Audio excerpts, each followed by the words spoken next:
Hello guys, sa lahat ng mga Junatics dyan, sa mga Kalingap Junatics, hello po sa inyo. Magandang araw po.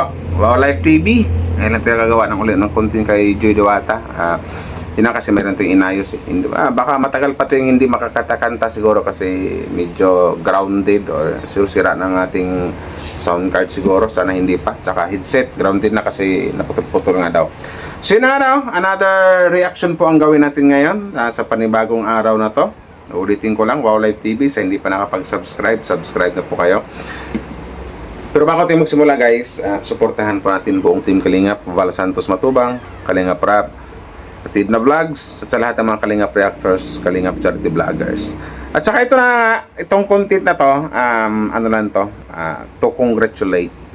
Siyempre, isa din ako sa mga fans na nagiging proud sa kung anong nakamta ng isang Joy Diwata natin ngayon. Congratulations Joy Diwata, pagpatuloy mo lang yan yung pangarap mo, basta focus ka lang sa pag-aaral mo. Yung boyfriend na yan, isang tabi muna yan kasi darating din ang tamang panahon na may darating sa yung matatawag nating the perfect or the right one para sa iyo. So yun ang topic natin ngayon, unahin natin ang Team Kalingap. Nakaka-proud lang at saka syempre lalong nakapagpasaya lang sa mga Junatics, lalong sumaya mga Junatics, lalo ako sumaya ko si Andor na talagang ramdam din nating lahat na sobrang saya din ng Team Kalingap kasi mantakin nyo nung sa celebration na doon sa reception na ando na nga, napanood natin last kagabi yung upload ni Kalingap Rab ni Kuya Val na talagang andon sila, ang Matubang family, Kuya Val, Ate Edna, si Kalingap Rab, si Ate Jax, and the rest. Alam ko si Kuya Bobby andon rin, sila ni Andy Kayakap. So di ba, siyempre siyempre proud din ang Team Kalingap diyan kasi nang dahil sa Team Kalingap kaya naabot ni Joy kung ano yung natamasa niya ngayon.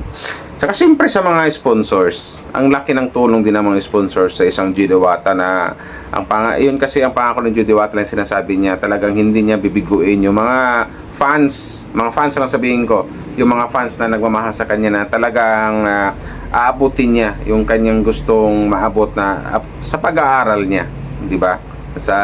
Yung pangarap niya magiging isang ganap na nurse. So yun. Nakakatuwa lang, nakaka-excite na yung isa sa ating mga ina-idolize ng isa sa ating mga iniudulo ay talagang naramdaman nating talagang seryoso sa kanyang gustong maabot na si Joy Diwata.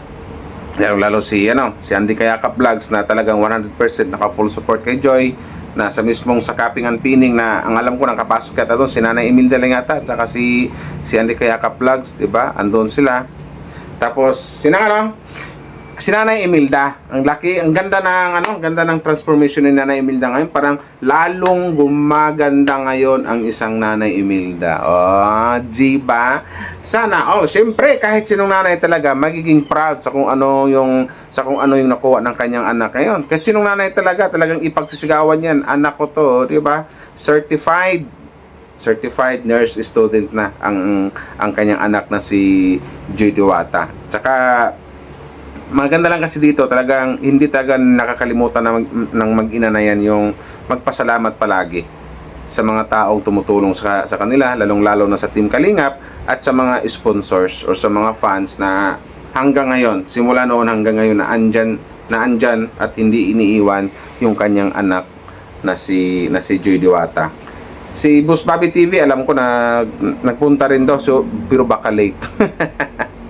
Di ba, nakakatawa lang saka Joy, konting mensahe lang Joy para sa iyo.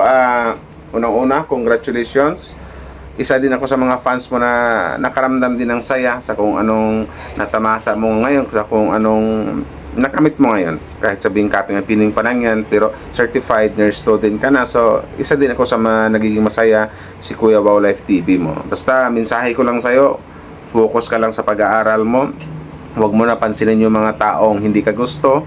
Huwag mo nang pansinin yung mga taong nang babash sa'yo, mga humuhusga or mga nang pupuna sa'yo kasi unang-una hindi namin makakatulong sa'yo. So walang basihan, walang rason para bigyan mo sila ng oras or bigyan mo sila ng pansin. Pero alam ko namang alam ko naman hindi mo sila pinapansin noon pa kasi ramdam kong ayaw mo rin ng mga ganyang mga tao.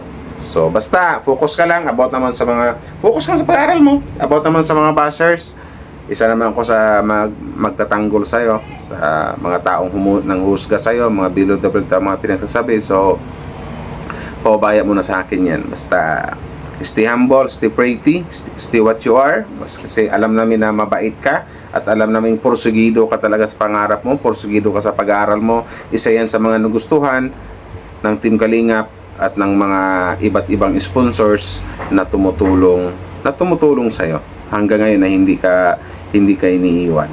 Basta yun lang. About naman sa pagbo-boyfriend, malamang sa talaga maraming magkaroon ng pagkagusto or crush sa'yo kasi bukod kasi sa may magandang ugali ka, mabait kang bata, terno kasi ang ganda rin ng ano mo, ang ganda, sabihin tayong makinis ka, maganda kang babae, nasayo na lahat. Kumbaga yan yung karamihang hinahanap ng mga lalaki sa isang babae, na hindi lang sa panglabas na yung maganda, pati yung kalooban.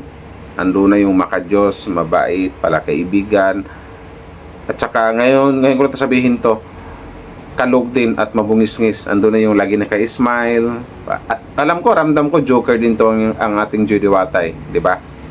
So yun lang. Focus ka na sa pag-aaral mo. Tsaka kay Nanay Imelda, yun din Nanay Imelda, no? Huwag din magbago. Stay humble, stay what you are. Na alam ko namang mabait ka at talagang ulirang ina na andun pa rin, nakasupport ka talaga sa iyong anak. At saka alam ko namang sobrang proud ka. Kung proud kaming mga fans, mga tagahanga ni Joy Diwata, mas lalo na ikaw kasi ikaw yung nanay. Alam kong sobrang proud ka talaga sa kung anong naabot ng isang Joy Diwata ngayon. So, di ba? Ikaw, Wow Life, mensahe mo kay Joy Diwata.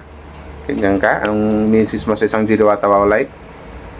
Yan, nagawa siya ng thumbnail, guys. So, puntahan natin si Miss M's Life. Hingan lang natin ng kunting message or mensahe niya kay Joy Diwata. Kasi gagawa rin mag-live daw siya. Anong mensahe mo kay Joy?